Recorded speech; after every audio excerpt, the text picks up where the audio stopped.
Глава 1766. Гость. Конечно, в это время ему все еще нужно было искать материалы для создания таблеток стадии интеграции тела с йодким ядом в качестве основного ингредиента. По сравнению с коррозийным ядовитым водорослем, все остальные материалы едва ли стоили упоминания, но они все еще были довольно редкими в мире духов. Таким образом, ему пришлось бы приложить определенные усилия, если бы он хотел собрать все материалы, необходимые для создания таблеток. Вдобавок ко всему, чтобы справиться с величайшими небесными трибуляциями, которые будут поражать его раз в 3000 лет, ему также пришлось превратить лазурную гору высшего зенита, которую он получил в огромной ледяной области, в экстремальную гору. Несмотря на то, что комбинированный эффект двух экстремальных гор все еще не может сравниться с эффектом настоящих 5 экстремальных гор, он все равно будет несколько эффективен против небесных трибуляций. Кроме того, ему также нужно было каким-то образом найти назначение таблетки духовной пустоты. Только тогда он сможет без колебаний употребить ее, а также будет знать, когда наступит идеальное время для ее употребления. Теперь, когда он перешел на стадию интеграции тела и освоил первую стадию техники духовного очищения духа, он все еще не мог выпустить сразу 10 тысяч золотых прожорливых жуков, но мог выпустить около 1000 и поддерживать их некоторое время. Такой массивный рой зрелых золотых прожорливых жуков, естественно, должен был стать его чрезвычайно устрашающим козырем, которого было бы чрезвычайно опасаться даже среднестатистическое существо на стадии интеграции тела. Таким образом, его приоритетом было также усовершенствовать легендарные радужные таблетки из внутренних ядер летучей радужной рыбы. Эти таблетки в сочетании с листьями золотого молниеносного бамбука, несомненно, есть хорошие шансы на то, чтобы зрелые золотые прожорливые жуки снова эволюционировали. Много лет назад этот странный каменный блок уже вызвал мутацию среди небольшой части его жуков. К сожалению, эта мутация, похоже, не привела к каким-либо спецэффектам, кроме того, что жуки стали чрезвычайно тяжелыми и получили небольшую способность каменной формы, поэтому он был довольно разочарован этим. Что касается монархов золотых прожорливых жуков, о которых говорил Цин Юаньци, они будут представлять серьезную угрозу даже для истинных бессмертных, это было слишком далеко для него, и он понятия не имел, когда же начать выращивать своих жуков в этом направлении, так что не было никакого смысла думать об этом сейчас. Однако, независимо от того, хотел ли он контролировать больше золотых прожорливых жуков или подготовиться к своим будущим прорывам, ему нужно было культивировать вторую стадию техники духовного очищения. В своем нынешнем состоянии он уже удовлетворил потребности духовного чутья. Тем не менее, его физическая конституция была немного слабой, и он едва ли смог удовлетворить эти условия, а когда достигнет поздней стадии интеграции тела и полностью овладеет своим искусством истинного первозданного дьявола. До этого он мог использовать некоторые внешние предметы для поддержки собственного тела. Например, это красное шелковое небесное вино могло постепенно улучшать физическое состояние человека, поэтому он мог сварить немного, чтобы выпить постепенно. Конечно, ему также нужно было потратить некоторое время на изучение талисманов и таинственной схемы звездного неба, которые он получил в огромной ледяной области. Помня об этом, Хань Ли погрузился в период безмольных размышлений. В течение следующего года Хань Ли не сделал ни единого шуга из своей пещерной резиденции и сосредоточил все свои усилия на укреплении своей магической силы и психического состояния. Однако, в отличие от тишины и покоя внутри его пещерной резиденции, внешний мир был взволнован его прорывом. Многие силы в соседнем районе хотели приблизиться к нему, но все они знали, что культиваторам пришлось уйти в уединение на год после прорыва через серьезное узкое место. Таким образом, все культиваторы осознавали, что не стоит мешать культивации Хань Ли. Однако по прошествии года некоторые из них сразу же начали действовать. В этот день на краю моря тумана появился худой и высокий пожилой мужчина. На нем были длинные лазурные мантии, а на поясе висел зеленый нефритовый скипетр. Он стоял на ближайшей горе и совершенно невыразительно смотрел на центр моря тумана. Внезапно он повернулся и посмотрел в воздух. Духовный свет вспыхнул вдалеке в том направлении, после чего появилась полоса серебряного света длиной более 100 футов. Серебряный свет летел с поразительной скоростью и после нескольких вспышек достиг близлежащей местности, и казалось, будто он вот-вот упадет головой в море тумана. Однако прямо в этот момент раздался слабый крик удивления, и выражение лица пожилого мужчины немного изменилось, услышав это. Серебряная полоска света сделал круг и спустилась на гору. Во вспышке серебряного света на расстоянии 100 футов от него появилась стройная гуманоидная фигура. Это была юная красавица в синем роскошном платье.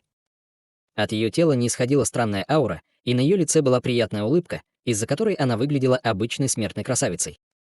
Зрачки пожилого мужчины резко сузились при виде нее. Фея Сяофэн. Не думал, что уважаемый лидер семьи Гоу приедет сюда лично. Так это старейшина Ци из города Высшего Неба. Вы пришли за человеком с горы Рассвета?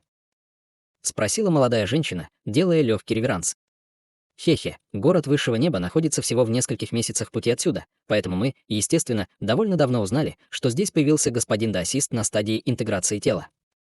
Все остальные члены группы старейшин либо находятся в уединении, либо заняты другими делами, поэтому мне пришлось отправиться в эту поездку. Вы здесь по этой же причине, глава семьи Гау. Пожилой мужчина ответил с улыбкой, и он был весьма вежлив с молодой женщиной. Верно, старший. Один из старейших в нашей семье Гау уже подходил к старшему на пике рассвета около года назад, но я никогда не думала, что он перейдет на стадию интеграции тела всего за 1 год. И, естественно, я пришла навестить его лично, сказала молодая женщина с улыбкой. Если я правильно помню, настоящая духовная церемония, которая проводится между вашими истинными духовными семьями раз в 1000 лет, приближается через несколько лет, верно? Неудивительно, что вы так стремитесь укрепить силу своей семьи Гоу. Однако, если этот человек действительно достиг стадии интеграции тела, то, боюсь, я не смогу передать его вам. Когда чужеродные расы напали на наш город, 2 наших старейшин погибли, а 2 других стараются изо всех сил преодолеть свои следующие великие небесные трибуляции. Следовательно, нам отчаянно нужны новые даосисты стадии интеграции тела, сказал пожилой мужчина, непреклонно покачав головой. Хехе, конечно, культиваторы интеграции тела не так просто убедить присоединиться к определенной силе. Возможно, мы оба уйдем с пустыми руками.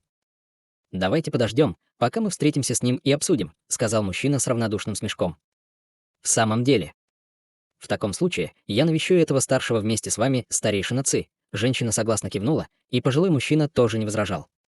Таким образом, они оба поднялись в воздух и мгновенно достигли края моря тумана. Пожилой мужчина глубоко вздохнул, а затем внезапно крикнул: «Ци Сюбинь из города высшего неба и Фея Сяофэн из семьи Гау пришли навестить вас». Голос пожилого мужчины превратился в прилив глубокой духовной силы, который распространился по всему морю тумана, заставляя его непрерывно колебаться. Хань Ли медитировал в своей пещерной резиденции, и он сразу же открыл глаза, а на его лице появилось торжественное выражение. Он резко сделал хватательное движение, и в его руках появилась белая пластина формации. Он указал на пластину формации несколько раз подряд, затем что-то сказал в нее, и в то же время голос Хань Ли также раздался из моря тумана в ответ. Для меня большая честь, что меня посещают такие уважаемые господа. В настоящее время я нахожусь в уединении, поэтому пока не смогу выйти и поприветствовать вас лично. Пожалуйста, войдите в мою пещерную резиденцию и подождите, я скоро выйду к вам. Как только голос затих, море тумана расступилось, открыв дорогу шириной в несколько десятков футов. Пожилой мужчина и женщина обменялись взглядами и полетели вперед один за другим. Вскоре они двое спустились перед пещерной резиденцией на полпути к горе, и в этот момент ворота были уже настежь. 2 из них вошли внутрь и сели в простом холле. Затем появилась невыразительная женщина в белом с тарелкой чая и предложила им обоим по чашке ароматного духовного чая и молча встала в стороне.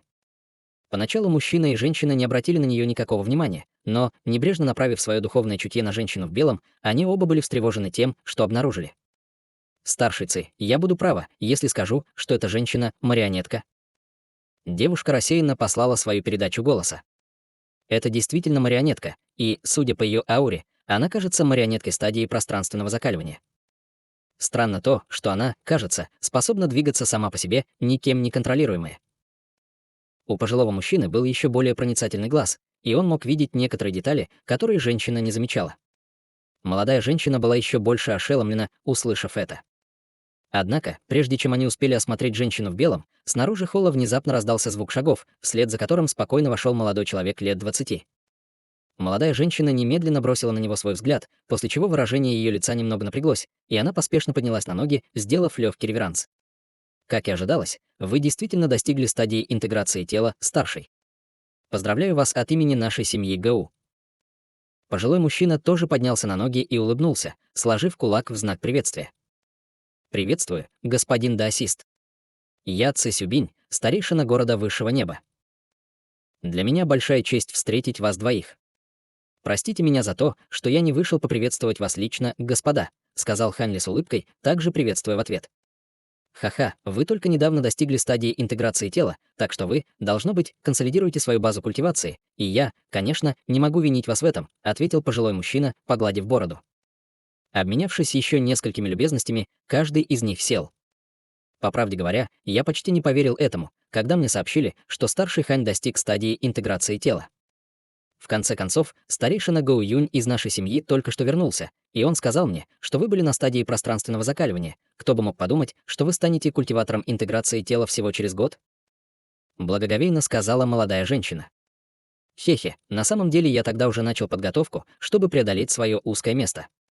Однако, как я уверен, вы оба знаете, вероятность достижения стадии интеграции тела довольно мала, поэтому я не думал, что добьюсь успеха в первый раз, поэтому я скрыл эту информацию от господина Гоу, а не намеренно упустил эту деталь, чтобы обмануть его, объяснил Хань Ли слегка извиняющимся тоном.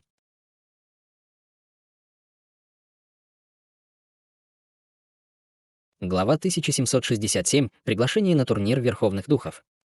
Я бы не осмелилась обвинить вас в обмане, старший. Преодоление узкого места стадии интеграции тела — чрезвычайно важный вопрос, поэтому, безусловно, имеет смысл быть более осторожным, сказала молодая женщина с улыбкой. Когда я преодолел узкое место на стадии интеграции тела, я также нашел чрезвычайно уединенное место, чтобы совершить прорыв, так что похоже, что мы мыслим одинаково, господин даосист Хань, усмехнулся пожилой мужчина. Хань Ли просто улыбнулся в ответ. После этого все трое перешли к более повседневным темам для разговора. Хань Ли исследовал несколько континентов за последние несколько столетий, поэтому, естественно, он обладал огромным богатством знаний и опыта. Что касается этих двух гостей, один из них был лидером истинной духовной семьи, а другой — опытным культиватором стадии интеграции тела, поэтому они, естественно, многое видели и испытали на себе. Таким образом, трое из них вели довольно приятный разговор, и пожилой мужчина и молодая женщина чувствовали, что их кругозор значительно расширяется. Даосист Хань, похоже, вы много знаете об чужеземных расах, и большая часть этой информации не записана в фолиантах нашей человеческой расы. Могло ли случиться так, что вы путешествовали на другие континенты в прошлом? Невольно спросил пожилой мужчина. Вы очень проницательны, господин даосист Ци. Я действительно только что вернулся из первозданного мира и также побывал на других континентах во время своего путешествия, правдиво ответил Хань Ли. Услышав это, и пожилой мужчина, и молодая женщина резко вздохнули. Фея Сяо Фэн, немного помолчав, заговорила. «Неудивительно, что я никогда не слышал о вас, несмотря на ваши силы. Вполне логично, что вы путешествовал в другом месте и только что вернулись в нашу человеческую расу. Однако я слышал от старейшины Гоу Юня, что вы упомянули истинные духовные семьи, семью Е и семья Лун в том числе. Это мне кое-что напомнило, но я не уверена, стоит ли мне это раскрывать». «А, что это?» «Расскажите, пожалуйста», — подсказал Хань Ли.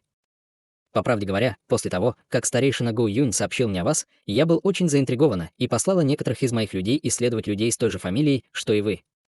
Прошло не так много времени, поэтому я не смогла найти много информации, но я слышала о некоем Ханле, который несколько веков назад был темным лазурным стражем города высшего неба, робко сказала фея Сяо Фэн.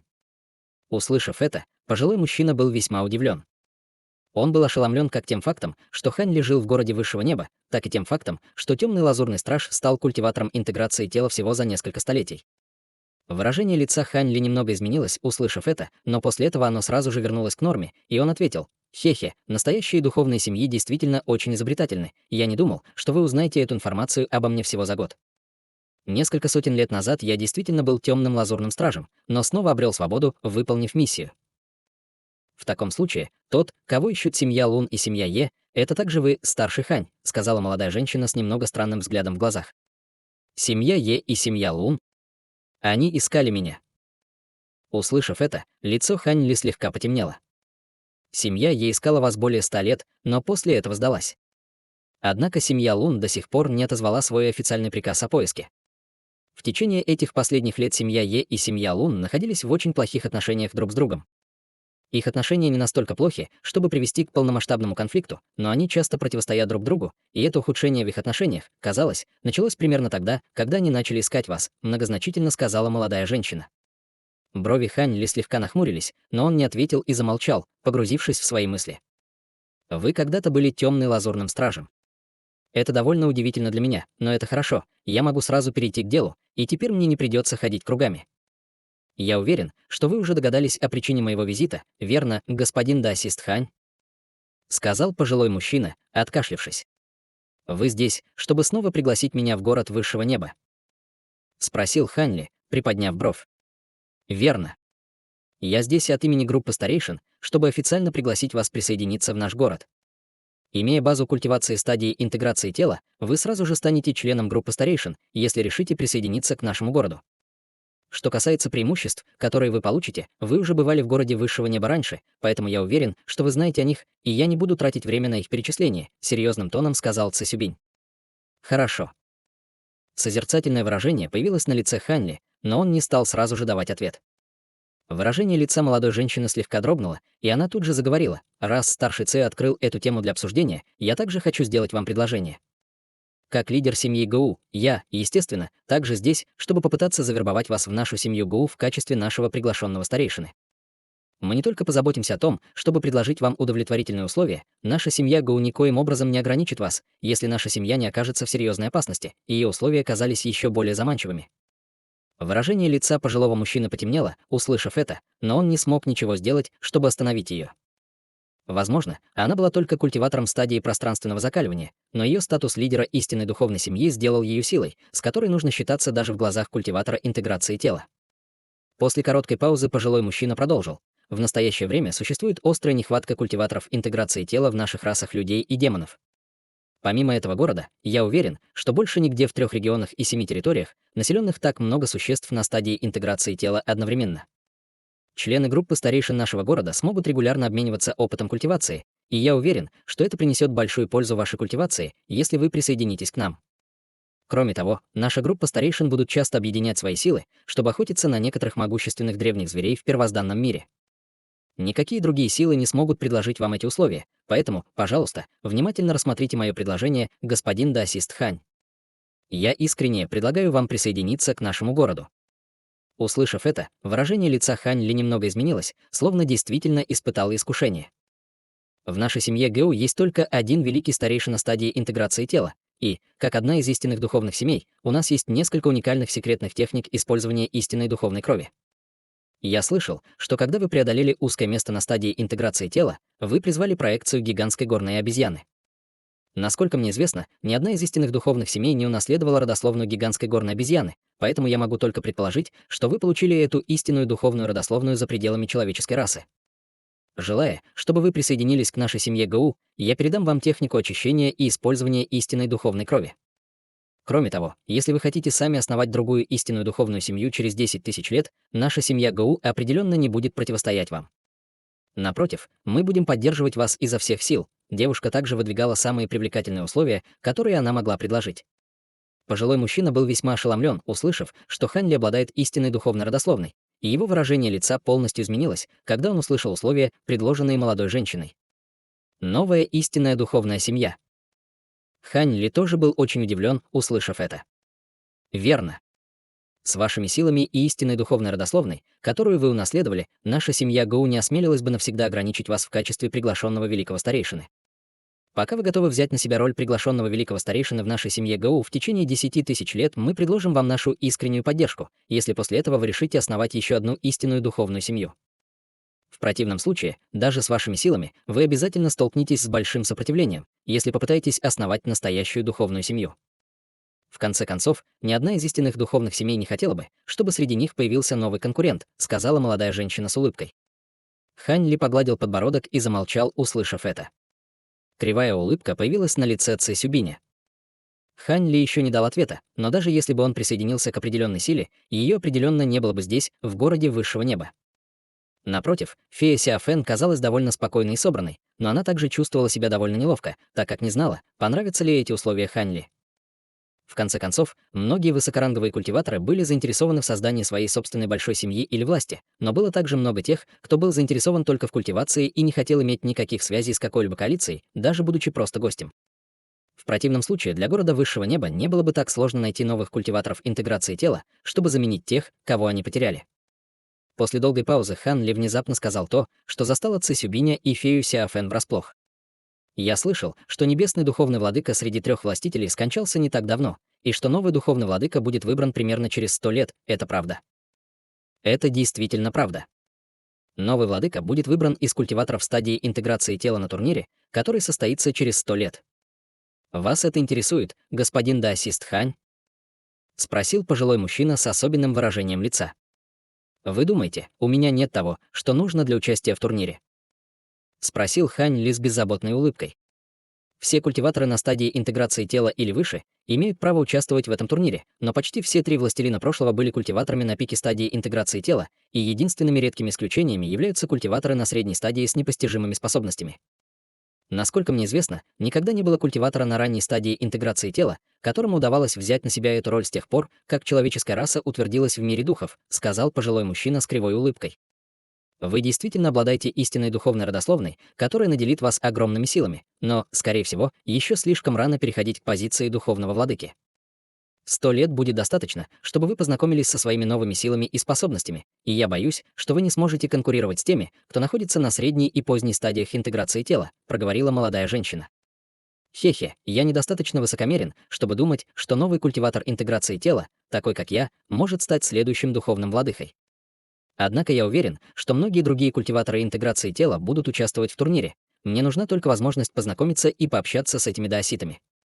Что касается ваших предложений, я должен отклонить, поскольку я не люблю оставаться в определенном месте слишком долго, и я не люблю быть привязанным к слишком большому количеству людей. Однако меня очень интересует техника очищения и использования истинных духовных родословных вашей семьи Гау. Не могли бы вы передать мне эту секретную технику в обмен на какие-либо сокровища или искусство культивации? Спросил Ханли.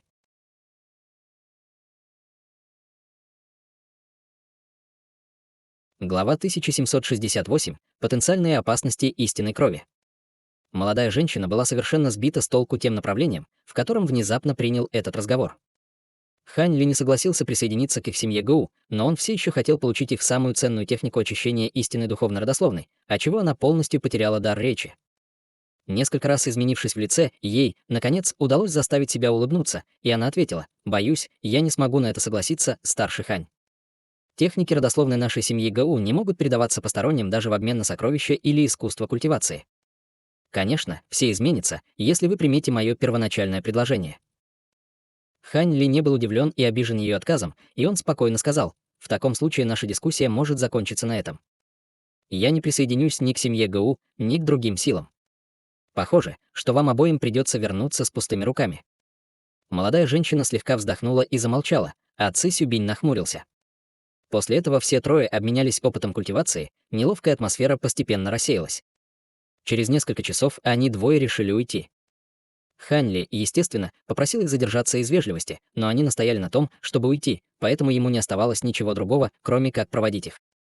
Вскоре после этого из моря тумана показались 2 полосы света, а затем исчезли, раскрывая пожилого мужчину и молодую женщину. «Похоже, мы оба совершили бесплодные поездки, старший Ци.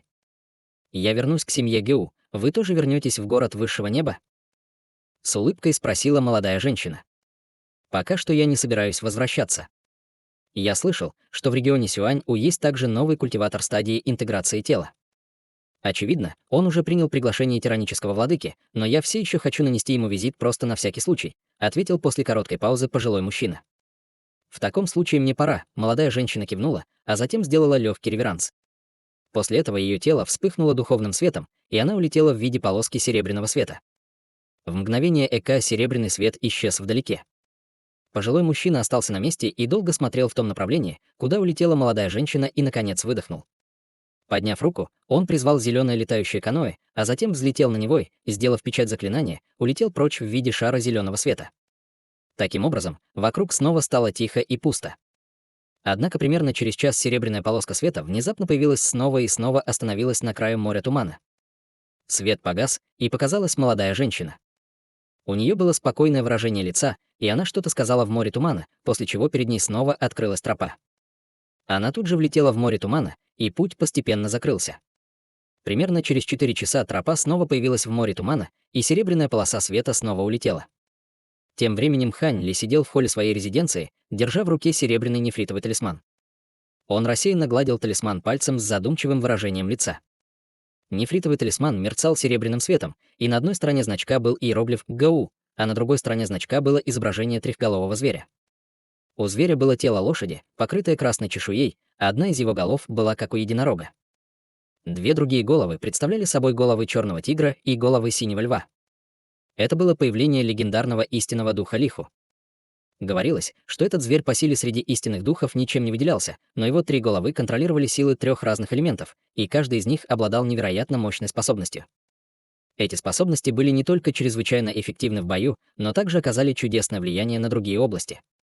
Этот нефритовый талисман был подарен ему феей Сяофэн во время ее второго визита, и истинная духовная родословная, которую унаследовала семья Гоу, была никем иным, как Лиху.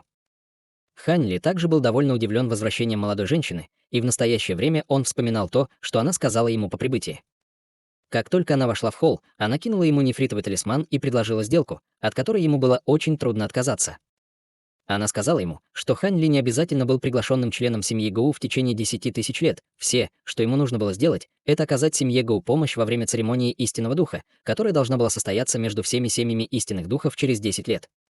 Пока он мог обеспечить достаточно преимуществ для семьи Гоу, она была готова передать ему часть секретной техники родословной семьи Гоу.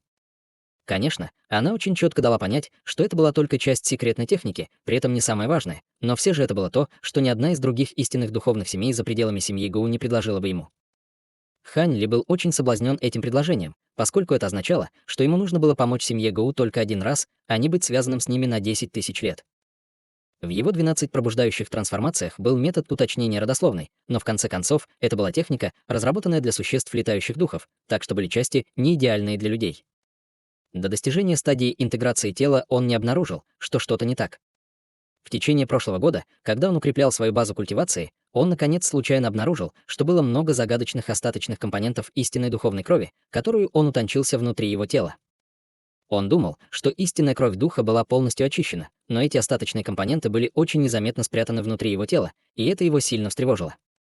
Он немедленно изучил ситуацию более подробно и обнаружил, что на данный момент не будет никаких проблем, поскольку он может использовать свою собственную магическую силу, чтобы ограничить эти остаточные компоненты истинной крови. Однако, если он продолжит поглощать кровь других истинных духов в будущем, могут возникнуть серьезные проблемы. Он либо будет страдать от этого остатка истинной крови, либо не сможет использовать свои 12 пробуждающих трансформаций в будущем. Таким образом, пока он укреплял свою базу культивации, он также обдумывал решение этой проблемы, поэтому он был так заинтересован в истинном методе очищения духовной родословной, о котором упоминала фея Сяофэн. Несмотря на то, что методы очистки из этих семейств не смогли бы помочь ему полностью очистить остаток истинной крови, они определенно были бы весьма полезны для него. И если бы он не овладел 12 пробуждающими трансформациями, тогда техники культивации были бы для него совершенно бесполезны, но в его нынешней ситуации все, что ему нужно было сделать, это найти различия между человеческими техниками культивации и техниками культивации, прилагаемыми к 12 пробуждающим трансформациям для решения этой насущной проблемы. Однако все было именно так, как он заявлял ранее. Он не собирался быть привязанным к семье Гоу на 10 тысяч лет только из-за чего-то вроде этого. Даже если он не сможет получить техники очищения семьи Гоу, он все равно сможет получить аналогичные методы очищения от других истинных духовных семейств альтернативными способами. Конечно, это могло оказаться довольно хлопотным, и вполне вероятно, что он нажил себе врагов из некоторых истинных духовных семейств. Следовательно, после того, как он услышал, что все, что ему нужно было сделать, это побеседовать с некоторыми культиваторами из других истинных духовных семейств и обеспечить некоторые преимущества для семьи Гоу, он решил принять эту сделку. Фея Сяофэн, естественно, была в восторге от этого, а что касается нефритового талисмана, то это послужило временным доказательством того, что он был старейшиной семьи Гоу. Он просмотрел обмен мнениями несколько раз и после того, как убедился, что, похоже, ничего не случилось, отложил этот вопрос на время и вернулся в свою секретную комнату, чтобы продолжить укрепление своей базы культивации. За это время его посетили еще несколько великих сил, в том числе даже посланник, посланный владыкой священного небесного Юаня, но Хань Ли уже принял решение и вежливо отклонил все их приглашения. Таким образом, несколько лет прошло в мгновение ока, и однажды, 3 года спустя, Хань Ли, выйдя из своей секретной комнаты, покинул свою пещерную резиденцию. За этот короткий период уединения он уже полностью овладел своим физическим телом и магической силой, так что, естественно, для него настало время сделать некоторые из вещей, которые он хотел сделать. Его первым пунктом назначения, естественно, был город высшего неба, который был ближе всего к нему. Его путешествие прошло гладко, и через 2 месяца он появился в воздухе над городскими стенами города высшего неба, а затем на мгновение остановился, полетев в определенном направлении. В городе высшего неба было довольно известное место, которое предлагало временное жилье для сторонних культиваторов. Оно состояло из большого скопления павильонов, расположенных между 2 массивными каменными башнями. Некоторым культиваторам с более низкой базой культивации или нехватки денег приходилось делить один павильон между несколькими или даже более чем 10 людьми, в то время как более сильные и богатые культиваторы могли снять весь павильон для себя. Один из павильонов был арендован группой из 4 культиваторов стадии божественной трансформации. стоит сказать, что эти 4 культиватора стадии божественной были довольно могущественными и жили здесь более 100 лет. Вдобавок ко всему, они несколько раз отправлялись в первозданный мир и возвращались со своими жизнями, поэтому они были довольно известны в городе высшего неба. Однако за последние несколько лет эти четверо очень редко покидали свой павильон и большую часть времени проводили в уединении. По словам некоторых из их соседей, четверо из них отважились глубоко погрузиться в первозданный мир несколько лет назад и столкнулись с опасной ситуацией, в результате которой все они получили довольно серьезные травмы, поэтому все это время они оставались в уединении. Однако это было обычным явлением в городе высшего неба. Это только помогло людям еще больше осознать, насколько опасен первозданный мир, и вскоре об этом забыли. Однако в этот день двое мужчин и две женщины, которые практиковали в уединении в павильоне, внезапно услышали голос. «Господа даосисты, это я, Ханли. Могу ли я нанести вам визит?» Голос смог полностью игнорировать уровни ограничений, которые они установили вокруг павильона, и был ясно слышен им. Четверо из них, естественно, были весьма напуганы этим, и в их голове сразу же возник человек, после чего их выражения резко изменились. Все они поспешно поднялись на ноги и бросились на первый этаж павильона. Ученый, который был лидером группы, уже полностью восстановил свою потерянную руку, и, появившись на первом этаже, он немедленно распахнул дверь павильона, открыв снаружи молодого человека в лазурной мантии. «Мы отдаем дань уважения старшему Ханю. Простите, что не вышли поприветствовать вас раньше. Мы не знали, что вы собираетесь одарить нас визитом». На лице ученого появилось выражение удивления и восторга, и он поспешно низко поклонился, пригласив Хань Ли в комнату. Хань Ли кивнул в ответ и вошел в павильон. В этот момент 3 других культиватора также появились на первом этаже, и все они также почтительно поклонились при виде Хань Ли. «Довольно формальностей, мы уже старые знакомые», — сказал Хань Ли, махнув рукой, а затем спокойно сел, в то время как 4 культиватора почтительно стояли перед ним.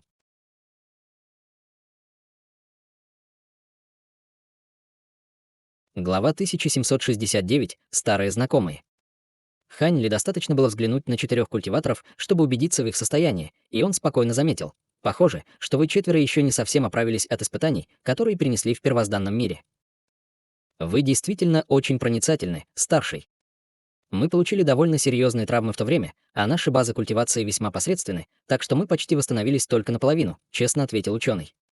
После краткого размышления Хань Ли перевернул руку и, достав 4 бледно-зеленых нефритовых пузырька, сказал: «В таком случае у меня есть несколько пузырьков с таблетками, которые вы можете принять вчетвером. После чего помедитируйте около полумесяца, и вы полностью выздоровеете. Спасибо за доброту, старший». 4 культиваторов снова поспешно поклонились, чтобы выразить свою благодарность. Они зашагали вперед, а затем взяли по нефритовому флакону и сняли крышки, после чего сильный лечебный аромат сразу же распространился по всему залу. Даже один единственный вдох этого аромата заставил их почувствовать себя полностью обновленными. 4 культиватора были еще большим в восторге, и они знали, что духовные таблетки во флаконах были весьма необычными и, возможно, даже более эффективными, чем говорил Хань Ли. Ученый знал, что Хань Ли не стал бы приходить сюда просто так, поэтому он убрал духовное лекарство подальше и спросил: «Чем мы удостоены такой честью, старший? Можем ли мы для вас что-то сделать?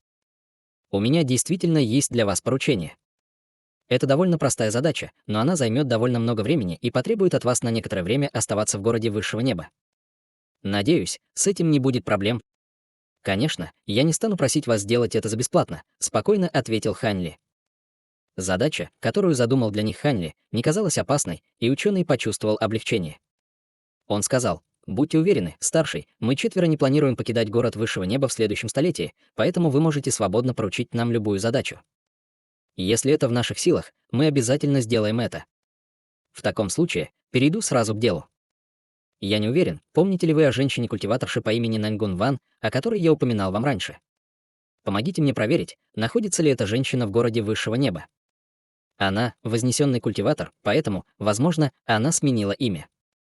Я оставлю вам нефритовую пластинку с ее портретом, чтобы вы могли опознать ее, если увидите ее. Если вы не можете найти ее в городе высшего неба, тогда, пожалуйста, присматривайте за ней в течение следующих 100 лет или около того. Если вы найдешь ее, я обязательно щедро награду вас», — сказал Хань Ли со слабой улыбкой. «Это не проблема. У нас есть друзья здесь, в городе высшего неба, и если эта Наньгун Ван появится в городе, мы обязательно найдем ее для вас», — уважительно ответил ученый. «Хорошо. Помимо этого, я хочу поручить вам еще одну задачу. Я готовлюсь к изготовлению партии таблеток, но мне нужно много ингредиентов, большинство из которых довольно необычны, и их сложно собрать за короткое время даже в городе высшего неба. Я планирую отправиться в долгое путешествие в ближайшем будущем, поэтому я могу только попросить вас четверых добыть эти ингредиенты вместо меня. Вот несколько духовных камней. Этого должно хватить, чтобы покрыть стоимость ингредиентов. Вдобавок ко всему, вот несколько сокровищ, которые я получил случайно. Вы тоже можете их забрать себе, сказал Ханли, проводя рукавом по столу рядом с собой. Во вспышке духовного света появилось 4 кожаных мешочка с нефритовыми шкатулками разного размера. 4 культиватора невольно переглянулись между собой, и после короткого разговора с помощью голосовой передачи они также уважительно приняли эту задачу. После этого ученый подошел к Хань Ли и забрал кожаный мешочек. Затем он вложил в нее свое духовное чутье, после чего его выражение лица резко изменилось. Увидев это, 3 других культиваторов слегка дрогнули и повернулись к Хань Ли с недоумением в глазах, но выражение лица Хань Ли осталось неизменным, как будто он не видел их реакции. Ученый поспешно изменился в лице и сказал: «Простите меня, старший, я был ошеломлен количеством высокоранговых духовных камней в сумке. Кажется, что ингредиенты, которые вы собираетесь купить, действительно должны быть очень редкими. Однако, поскольку вы готовы доверить нам это, мы обязательно сделаем все возможное, чтобы выполнить эту задачу». Затем ученый осторожно убрал кожаный мешочек и, немного помедлив, взял одну из нефритовых коробок на столе. Он снял крышку, и вспышка белого света вырвалась вперед, открыв белый нефритовый веер, покрытый рунами и переливающийся духовным светом. Ученый поднял веер и взмахнул им в воздухе, выпустив несколько ветреных проекций, и в то же время волна поразительного духовного давления прокатилась по нему. Этот веер горной реки обладает способностями как ветра, так и земли. Он может поразить вашего врага сокрушительной невидимой силой даже с расстояния более 1000 футов, сказал Хань Ли с улыбкой. Ученый немедленно протянул еще один экстатический поклон благодарности. Остальные 3 культиватора тоже подняли нефритовые коробки и открыли. В результате они обнаружили, что в коробках были пара серебряных браслетов, цветной носовой платок и глубокий ледяной кинжал. Все эти 4 сокровища были бесполезны для Ханли, но для этих 4 культиваторов стадии божественной трансформации это были сокровища, о которых они могли только мечтать, и все они с нетерпением выразили свою благодарность. Конечно, после того, как они забрали сокровища Ханли, они официально согласились выполнить просьбу Ханли. Что касается того, собираются ли эти 4 просто взять духовные камни и сбежать, не выполнив эти задания, Ханли совсем не беспокоился об этом. Он уже провел некоторое расследование об этих 4, и они были относительно известны в этом городе. Вдобавок ко всему, никто из них не был бродячими культиваторами, каждый из них принадлежал к определенной семье или секте, и всех их было бы довольно легко отследить. Таким образом, если эти 4 не были полностью недальновидными идиотами, они не сделали бы чего-то настолько глупое. В противном случае они навлекли бы на себя и своих близких большие неприятности. Чтобы еще больше укрепить свой авторитет на этих 4 культиваторах, Хань Ли небрежно рассказал им о том, как недавно он достиг стадии интеграции тела, и продемонстрировал то, с какой легкостью он может контролировать первозданную мирскую ци, способность, которой обладают только культиваторы интеграции тела. 4 культиваторов, естественно, были полностью ошеломлены, и определенно не было никакого способа, чтобы они сейчас попытались составить заговор против Хань Ли. Выйдя из павильона, Хань Ли улетел в виде полоски лазурного света к массивным каменным башням, в которых он когда-то жил как страж города высшего неба. Вскоре после этого Хань Ли появился возле одной из каменных башен и с ностальгическим выражением лица смотрел на охранников, входящих и выходящих из башни. В этой самой башне он жил, пока был темным лазурным стражем, и, хотя прошли столетия, все оставалось таким же, как и тогда. Хань Ли, глубоко вздохнув, отбросил воспоминания в сторону и полетел к каменной башне. У входа в каменную башню стояли около дюжины черных железных стражей и 2 темных лазурных стража. Приближающийся Хань Ли явно не был стражем высшего неба, и все они повернулись к нему с подозрительным взглядом. Хань Ли продолжал спокойно приближаться к этим охранникам, но в то же время он выпустил ауру стадии интеграции тела, не пытаясь скрыть ее. Несмотря на то, что он выпустил лишь небольшой пучок своей ауры, огромное различие в культивации по-прежнему заставило 2 темных лазурных стражей качнуться. Черных железным стражам пришлось еще хуже, они отступили на несколько шагов, чтобы не потерять равновесие. Культиватор стадии интеграции тела. Воскликнул темный лазурный страж. «Это вы, господин Даосист Хань?» На лице другого темного лазурного стража появилось изумленное выражение, оценивая Хань Ли. Этот человек узнал Хань Ли. Хань Ли был несколько ошеломлен этим, сфокусировав свой взгляд на пожилом мужчине, обнаружил, что тот был знаком ему. После короткой паузы для размышлений ему удалось опознать мужчину. «Ты господин Даосист Юэ, верно?» «Товарищ, да». «Нет, старший Хань, вы». Пожилой мужчина выглядел так, как будто он увидел привидение, и даже ему самому казалось, что он во сне. Другой темный лазурный страж был также весьма ошеломлен, но он поспешно поклонился и спросил: «Вы, кажется, не старейшина города высшего неба, старший. Могу я узнать ваше имя?» «Вы узнаете этого старшего, брат Юэ». Однако пожилой мужчина явно все еще был слишком удивлен, чтобы найти ответ. «Фея Сюй из темных лазурных стражей сейчас в башне?» — спросил Хань Ли. Страж из темным лазурных стражей был весьма озадачен ошеломленной реакцией пожилого мужчины, но он все же ответил уважительно. Госпожа Сью недавно покинула город на патрулирование, так что, скорее всего, пройдет несколько дней, прежде чем она вернется. Брови Хань Ли нахмурились, прежде чем его лицо сразу же стало нормальным, и он сказал: «В таком случае мне пора. Пожалуйста, передай мне сообщение для феи Сюй, когда она вернется. Скажи ей, что я буду ждать ее в павильоне собрания бессмертных. Что касается моей личности, то Даосист Юэ знает все об этом, так что я не буду тратить время на формальности». Затем он сложил кулак, приветствуя пожилого человека, и улетел в виде полоски лазурного света. Все охранники почтительно поклонились, когда он ушел. «Кто этот старший Хань, брат Юэ? Почему ты так удивлен?» После того, как лазурная полоса света растворилась вдалеке, темный лазурный страж обернулся, обнаружив, что пожилой мужчина все еще полностью прирос на месте и был немного разочарован. Пожилому мужчине, наконец, удалось восстановить некоторое подобие самообладания, и он ответил: «Он здесь, чтобы найти фею Сюй, так что нет никаких сомнений, это действительно он. Простите меня за отсутствие самообладания, брат Дин, но 300 лет назад этот старший Хань был темным лазурным стражем, как и мы. Когда я видел его в последний раз, он все еще находился на средней стадии божественной трансформации. 300 лет назад он был темным лазурным стражем. Конечно, ты шутишь, брат Юэ». Недоверчиво воскликнул темный лазурный страж. «Вы присоединились к городу высшего неба около 200 лет назад, поэтому неудивительно, что вы не узнали его. В свое время старший Хань и я были темными лазурными стражами, и хотя мы не совсем близкие друзья, однажды он спас меня. Этот старший Хань был чрезвычайно известен среди нас, темных лазурных стражей, 300 лет назад, поскольку он убивал чужеземных существ на стадии пространственного закаливания, будучи культиватором стадии божественной трансформации. После этого ему, казалось, было поручено какое-то таинственное задание, и он исчез после того, как вошел в первозданный мир. Я действительно удивлен, что ему удалось пройти весь путь до стадии интеграции тела от стадии божественной трансформации. Пожилой мужчина вздохнул с нескрываемым удивлением и завистью в голосе.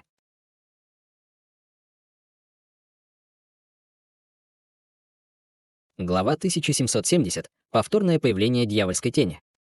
Услышав это, темный лазурный страж застыл на месте, как и пожилой мужчина минуту назад. Выйдя из каменной башни, Хань Ли на мгновение остановился и полетел к рынку. Несмотря на то, что он поручил 4 культиваторам закупить необходимые ему духовные растения, ему самому определенно не помешало бы посетить рынок и купить все ингредиенты, которые он мог купить в первую очередь. Хань Ли уже несколько раз ходил на рынок города высшего неба и зашел в тот же магазин, что и в прошлый раз, попросив продавца найти как можно больше предметов из своего списка. После этого он вышел из магазина и направился прямо к гигантскому холлу в центре рынка. На территории людей ему помогали люди, так что ему не нужно было беспокоиться об этом здесь, но вполне вероятно, что на территории демонов он также мог найти нужные ингредиенты. Поэтому он решил съездить туда, чтобы посмотреть, сможет ли он найти там что-то подходящее. Однако он был вынужден самостоятельно посетить рынок, чтобы купить некоторые материалы и ингредиенты, и это было одним из недостатков того, что он не был частью крупной державы. Если бы он присоединился к одной из этих великих держав, он легко мог бы поручить такие черновые задачи кому-то другому. Конечно, выгоды, которые он получит от этого, все же не могут перевесить тот факт, что его свобода будет в определенной степени ограничена.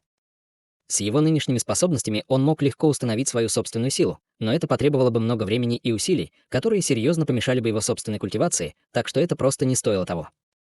Таким образом, это был довольно привлекательный вариант стать одним из духовных владык. В конце концов, полномочия, которыми управляли 3 владыки, отличались от других сект и семей, и большая часть их полномочий проистекала из их статуса. Любой, кто стал одним из 3 владык, сразу же становился чрезвычайно влиятельной фигурой в мире людей. Когда эти мысли пронеслись в голове Хань Ли, он подошел к огромному залу, который способствовал обмену между человеческими торговцами и демонами. Как только Хань Ли выдал духовные камни за вход и собирался войти в зал, из какой-то массивной формации внезапно раздался громкий жужжащий звук. Эта формация располагалась довольно далеко от территории людей, в некой темной подземной пещере, и ее охраняла дюжина или около того марионеточных воинов в доспехах. Внезапно формация начала мигать разными духовыми цветами, и в глазах ранее неподвижных марионеток вспыхнул красный свет, и они медленно направили свои гигантские клинки в сторону формации. Почти в тот же момент у входа в пещеру вспыхнул духовный свет, и появилась расплывчатая человекоподобная фигура, мерцающая серебряным светом. В следующее мгновение в транспортной формации во вспышке мерцающего белого света появилось еще две фигуры. После того, как духовный свет угас, две фигуры оказались высоким и широким мужчиной в черном и изящной женщиной в белом. Мужчине на вид было за 30, у него была смуглая кожа с отвратительными и свирепыми чертами лица. В отличие от него, цвет лица женщины был светлым, как снег, а глаза были черными, как ночь. Кто вы? Вы двое не серебряные существа. Почему вы можете использовать телепортацию нашей серебряной расы? Человекоподобная фигура, окутанная серебряным светом, изумленно завизжала. Это место охраняет серебряное существо. Пожалуйста, позволь мне съесть его, священный предок. Человек в черном с тоской в глазах повернулся к серебряной фигуре. Это серебряное существо не менее могущественно, чем ты. Ты сломаешь себе зуб, и если попробуешь его съесть, спокойно сказала женщина в белом. Хе-хе, простое серебряное существо ранга святого не сможет ничего сделать в твоем присутствии, священный предок, сказал мужчина в черной мантии с ласковой улыбкой. Как ты смеешь? Серебряная фигура, естественно, из их разговора поняла, что это были враги, и мгновенно закричала в ярости. В то же время окружающие марионетки в унисон ударили своими гигантскими лезвиями в центр формации, и в воздухе вспыхнуло около дюжины полос серебряного света. Какая жалкая атака! Человек в черном холодно хмыкнул, проведя рукавом по воздуху, создал черный световой барьер. Грянула серия громких взрывов, и все полосы серебряного света взорвались в мгновение ока, поразив черный свет, как если бы они поразили неприступную крепость. Затем человек в черном сделал то, что еще больше поразило серебряное существо.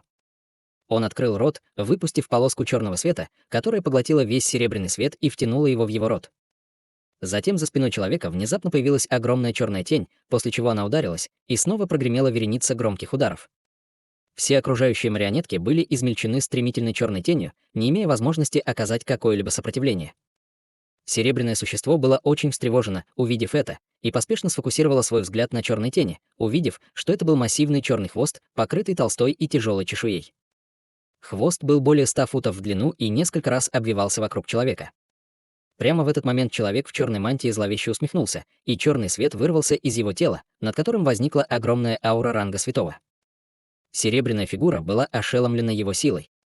Он не был уверен в своей способности победить этого мужчину в черном, а женщина в белом, сидящая рядом с ним, казалась еще более могущественной. Серебряное существо сразу же пришло к выводу, что он не может справиться с этими двумя, и серебряный свет закрутился вокруг него, и его тело постепенно начало расплываться. «Ты никуда не денешься». Зловещий свет вспыхнул в глазах человека в черной мантии, и огромный черный хвост вокруг него вырвался вперед, как гигантский питон, и в мгновение ока пересек расстояние более 100 футов, пробив серебряную фигуру. Однако затем серебряный свет рассеялся, и расплывчатая человекоподобная фигура растворилась в воздухе. Серебряному существу удалось сбежать до того, как его ударил человек в черной мантии. Однако прямо в этот момент на лице женщины в белом внезапно появилась слабая улыбка, и она указала пальцем вперед. На кончике ее пальца внезапно распустился розовый духовный цветок, а затем во вспышке превратился в массивную проекцию, охватившую всю пещеру. Все в радиусе нескольких сотен футов мгновенно озарилось розовым светом и своеобразным ароматом. Внезапно серебряная нить света появилась из воздуха без всякого предупреждения среди глухого удара. Это был никто иной, как только что сбежавшее серебряное существо. Невозможно. Серебряное существо закричало от шока и ужаса, и из его тела вырвался духовный свет в попытке сбежать. При виде этого брови женщины в белом нахмурились, и в следующее мгновение из-под ног серебряной фигуры вырвались пространственные колебания, вслед за которыми беззвучно вырос массивный розовый цветок. Тело серебряной фигуры напряглось, и он был полностью обездвижен. Его лицо мгновенно побледнело, и человек в черном разразился хриплым смехом. Черная ци внезапно начала кружиться вокруг его тела, и он бросился прямо к серебряному существу. Внутри черной ци широко распахнулась огромная пасть размером около 10 футов, и изнутри доносился непреодолимый запах крови и запекшейся крови. Женщина в белом, казалось, потеряла ко всему этому интерес, и она отвела взгляд, призывая в руку еще один розовый духовный цветок. Она поднесла цветок к носу и, понюхав его, и в ее глазах появился намек на печаль. Между тем, черная ци, в которую превратился человек в черной мантии, уже полностью окутала серебряное существо, и были слышны леденящие кровь крики. Во дворце на определенном участке морского дна между континентом Тянь-Юань и Громовым континентом находилась секретная комната, окутанная слоями черной ци. Внутри секретной комнаты находился огромный малиновый коконоподобный объект, висевший в воздухе. Поверхность кокона непрерывно вспыхивала малиновым светом, и его размер постоянно менялся на доли секунды. Казалось, что в коконе что-то лелеют. Под коконом находились 12 огромных призрачных зверей. У одного из них было 2 головы и 6 глаз, у одного 4 крыла и 3 лапы, и был даже золотой змей с 9 тонкими хвостами, которые привлекали все внимание на себя. Однако все эти звери в настоящее время лежали на земле совершенно неподвижно и полностью лишены какой-либо ауры. По малиновому свету, который вспыхивал выше, было видно, что все 12 зверей полностью съежились, как будто вся их кровь была высосана, и в результате их тела значительно уменьшились. В противном случае, с исходным ростом этих 12 зверей, эта секретная комната не смогла бы вместить их. В углу секретной комнаты стояли 12 старинных ламп, но пламя на этих лампах уже было потушено. С другой стороны секретной комнаты находился короткий зеленый нефритовый стол, на котором стоял хрустальный шар размером с кулак, который вспыхивал слабым духовным светом. На поверхности объекта было четкое изображение, напоминающее чрезвычайно реалистичный серебряный стручок лотоса, мерцающий серебряным светом. В зале обмена города высшего неба Хань Ли с удивлением на лице оценивал женщину-демона, окутанную черной ци. «Не думал, что снова встречу тебя здесь, госпожа». «Хе-хе, я также не думала, что когда-нибудь увижу тебя снова, господин Даосист Хань. Я думал, что ты сбежала из города, когда чужеземные расы атаковали. Похоже, я недооценил твою находчивость. Демоническая женщина внутри черной ци была никем иным, как той, с которой Хань Ли торговал много лет назад, и она оценивала его со слабой улыбкой. Кроме того, она, похоже, была очень взволнована, увидев Хань Ли. Из-за ограничений в этом зале Хань Ли не смог определить, улучшилась ли база культивации этой женщины или нет, но он дал ей множество духовных лекарств, рассчитанных на мириады лет назад, когда они в последний раз встречались, поэтому теоретически она должна была стать намного мощнее. Конечно, женщина также не обращала внимания на необычайный прогресс Хань Ли. Поэтому Хань Ли улыбнулся и сказал: «На самом деле мне не удалось сбежать вовремя. Если бы не несколько случайных событий, которые повлияли на меня, я, возможно, не стоял бы здесь прямо сейчас. Я думал, что ты сбежишь в уединение и продолжишь культивировать в течение долгого времени после того, как ты получил от меня эту партию бесчисленных летних духовных лекарств. Это, естественно, было бы идеально, но даже несмотря на то, что я получил от тебя множество духовных лекарств на бесчисленное количество лет, я не могла использовать их в одиночку и исчерпала этот запас давным-давно. Однако я за эти годы я получил еще одну партию драгоценных семян лекарственных растений. Хочешь снова совершить со мной обмен?» Демоническая женщина вздохнула и спросила в надежде на скорую выгоду. «Я определенно не откажусь от семян, которых у меня сейчас нет. Однако за эти годы я сам собрал много лекарственных растений, поэтому, скорее всего, большинство из них у меня уже есть», — ответил Хань Ли.